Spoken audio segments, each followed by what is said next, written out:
Isa pong magandang araw sa ating lahat, mga kapatid.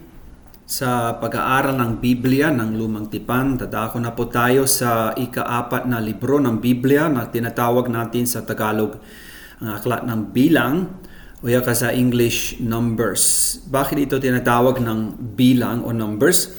Sapagkat dalawang beses merong ang utos ng Diyos na gumawa sila ng census. Chapter 1 at chapter 26. Dahil doon tinatawag natin ito yung bilang, sapagkat pinibilang ang mga tao. Bakit sila binabilang? Upang malaman kung iilan ang mga sundalo na lumalaban sa kaaway. So ang plano ng Diyos talaga na sila'y pumasok sa lupang pangako. Alam niya may kaaway at sabi niya bilangin ninyo ang mga sundalo para malaman. Kaya ang unang henerasyon ay ibinilang nila, tapos sila pumasok doon. Pero alam naman natin ang kwentong ito.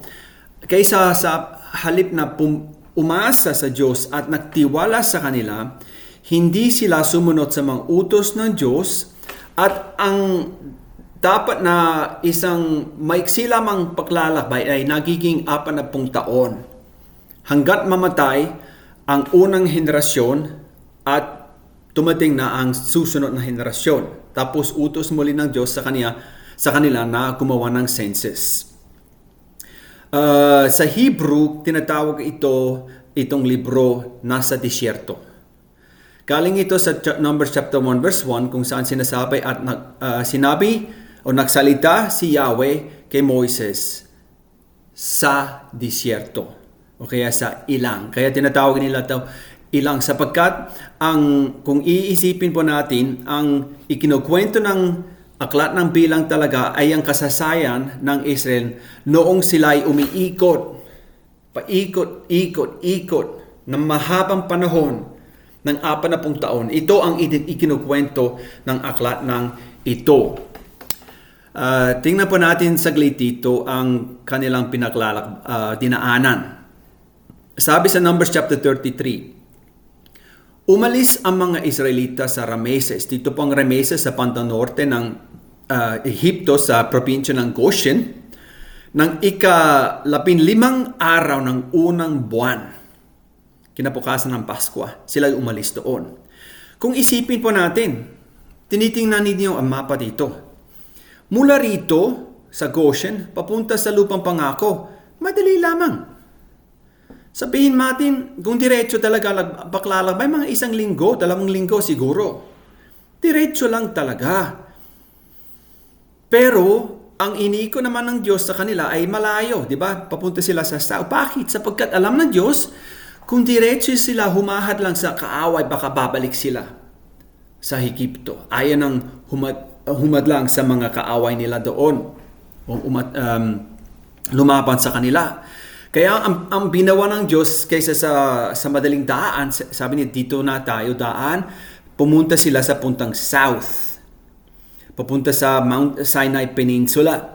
Medyo malayo, naglalakbay sila mga 6 weeks. Sabi sa Exodus chapter 19, ang mga Israelita nakarating sa ilang ng Sinai noong unang araw ng 3 buwan, mga 6 weeks pagkatapos nang sila umalis sa Ehipto.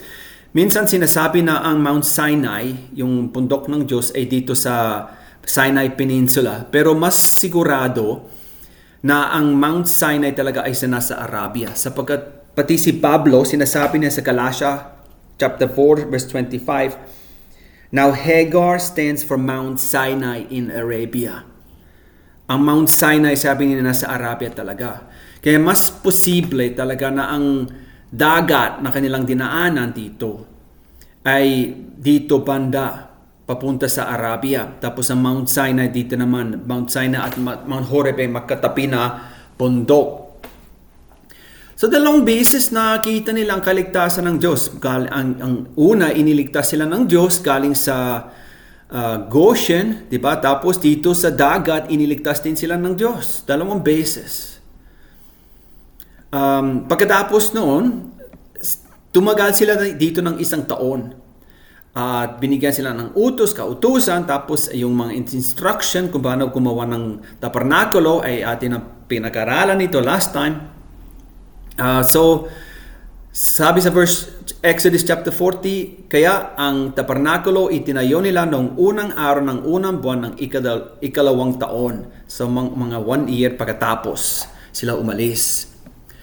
Tapos nagtagal muli sila 1 buwan hanggat sinasabi sa Numbers chapter 10 verse 11, at nangyari sa ikalawang taon ng ikalawang buwan ng ikadalawampung araw ng buwan na ang ulap ay napaitaas mula sa tabernakulo ng patuto. Ang ulap, ibig sabihin ng presensya ng Diyos. Ang Diyos ay sumasa kanila. Siya ay ngayon nasa tabernakulo, sa looban ng tabernakulo. At sa araw, napapansin natin nandun ng Diyos sapagkat may ulap. Sa gabi naman, may apoy. Bawat ang Diyos ay tumaas o itinaas niya ang ulap o ang apoy, alam nila oras na tayo ay umalis. Papunta na sa bagong lugar. At ang nais ng Diyos ngayon, pagkatapos ng 1 taon, nakita nila ang provision ng Panginoon sapagkat kumakain sila ng mana araw-araw, iniligtas sila ng Diyos. Okay na sila na pumasok sa lupang pangako. Ang sabi sa Deuteronomy chapter 1 verse 2, 11 araw na lakbayan mula sa Horeb.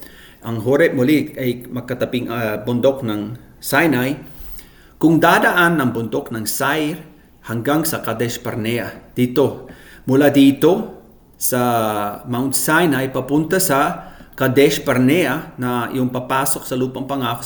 Sabi ng Biblia, dapat 11 araw lamang ang baklalakbay nila. Ngunit alam din natin, sila ay nagtagal ng 40 taon. Yan ang kwento ng aklat ng Biblia, ng bilang kung ano talaga ang nangyari sa kanila. Kung bakit naging ang 11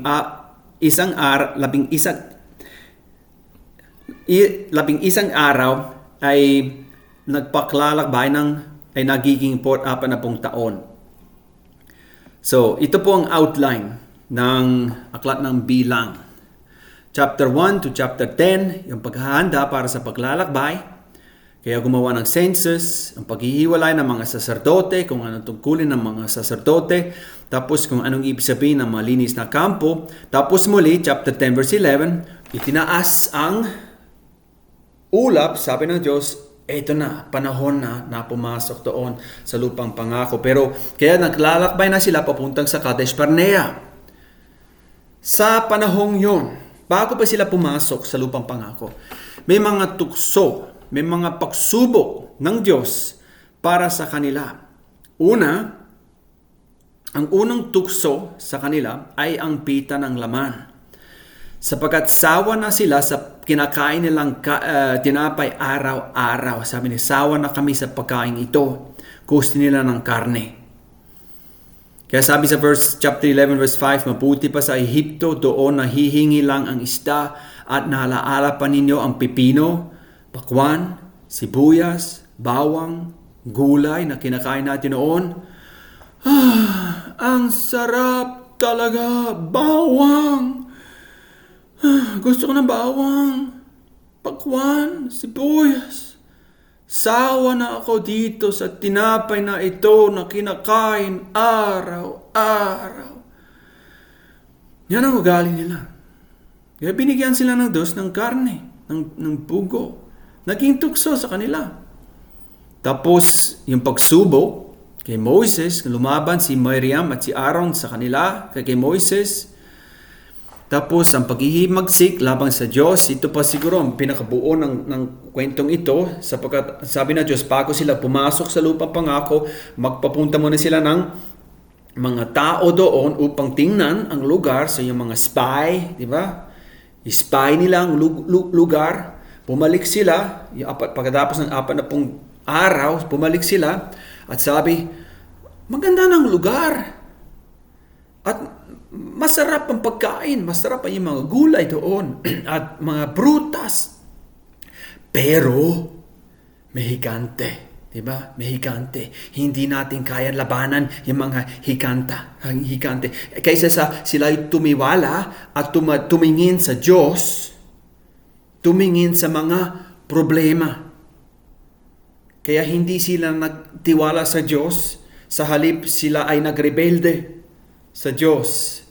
Yan ang pinaka-dahilan kung bakit sabi ng Diyos, sige, itong henerasyon kailangan mamatay pirang sumpas sa kanila.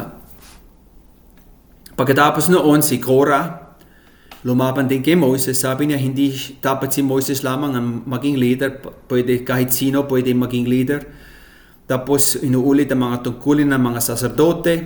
Tapos si Moses ay nasawa din. At nainggit, uminit ang ulo niya talaga sa hindi pagtitiwala ng mga tao doon. At siya ay gumawa ng kasalanan din laban sa Diyos. Chapter 20 verse 13 hanggang chapter 20 verse 14. Tahimik ang Biblia. Walang sinasabi masyado. Pero ito ang panahon na sila ay umiikot ng 40 taon hanggang sa mamatay ang unang henerasyon. Tapos inuulit naman ngayon ang mga instruction mula sa Kadesh papunta sa Moab. So papasok na sila dito kunti-unti mula sa Kadesh Barnea, yung Moab dito bandang south. Kung paano sila pumapasok doon.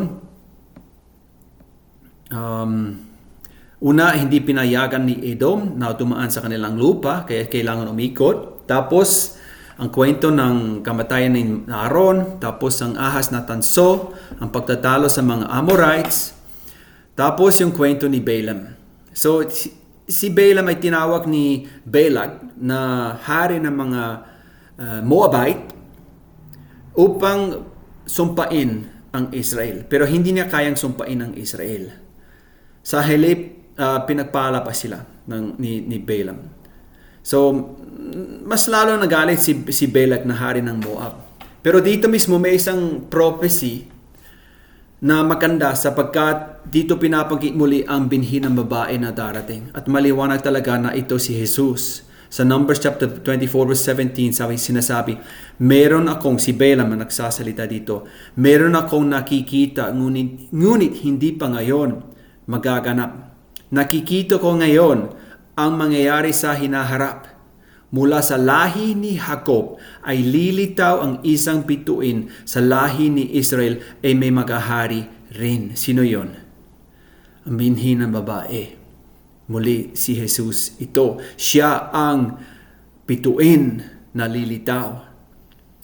Siya ay maghahari din sa buong mundo. Sa hindi niya kayang sumpain ang Israel, ngunit ang ginawa niya ay nagpayo siya. Sabi niya kay Balak, ang dapat niyo gawin ay imbitahan sila tapos dalhin sa pagsamba sa mga Diyos-Diyusan. At yan ang ginawa nila. Tapos sinumpa naman sila ng Diyos mismo dahil sa kanilang hindi pagtiwala sa Kanya. Tapos muli ang paghahanda para sa pagpasok sa lupa. Anong mga dapat natin matutunan dito? Una sa lahat, ang aklat ng bilang ay larawan para sa Panginoon Jesus. Na si Jesus ang tunay na Israel. Siya ay naging tapat sa panahon na sila hindi matapat. Siya ay naging matapat kung sa panahon na siya ay nasa disyerto. Nasa disyerto siya ng 40 araw, sila ng 40 taon, di ba? Si Jesus ay tinukso din ng diablo, ngunit nagtiis at nagtagumpay. So si Jesus talaga ang tunay na Israel. Ang tunay na Israel na nagtiwala at umasa sa Diyos palagi. Tayo bilang Kristiyano din na sumusunod sa Kanya, ganun din tayo na tayo ay umaasa at tumitiwala sa Diyos palagi. Pangalawa, sumasa kanila ang presensya ng Diyos sa pamagitan ng mga ulap, sa pamagitan ng apoy. Sumasa atin naman ngayon ang presensya ng Diyos hindi sa pamagitan ng mga ulap o apoy, kundi sa pamagitan ng Espiritu Santo. Pero ang Diyos ay laging kasama natin. Ang puso natin ay ang tabernakulo, ang tirahan talaga ng Diyos. Dapat ang Diyos ay nakatira sa ating mismong sarili, lugar ng kanyang trono, At suma sa atin ngayon, hindi ang ulap, kundi ang Espiritu Santo. Yung panahon ng paglalakbay ay halimbawa din sa atin siguro na tayo bilang Kristiyano ay naglalakbay din papunta sa lupang pangako, pero hindi pa tumating. Yung lupang pangako ay darating pa tayo sa wakas, sa Pahayag chapter 21, yung bagong Jerusalem na bumababa mula sa langit. Yan ang talagang hinihintay natin. Pero dito sa lupang ito, tayo naglalakbay bilang dayuhan, bilang nasa disyerto tayo, umiikot tayo. At dapat tayo magpatuloy na magtiwala. At darating ang panahon na tayo ay tinutukso, na tayo ay sinusubok ng Diyos din. Kaya sabi sa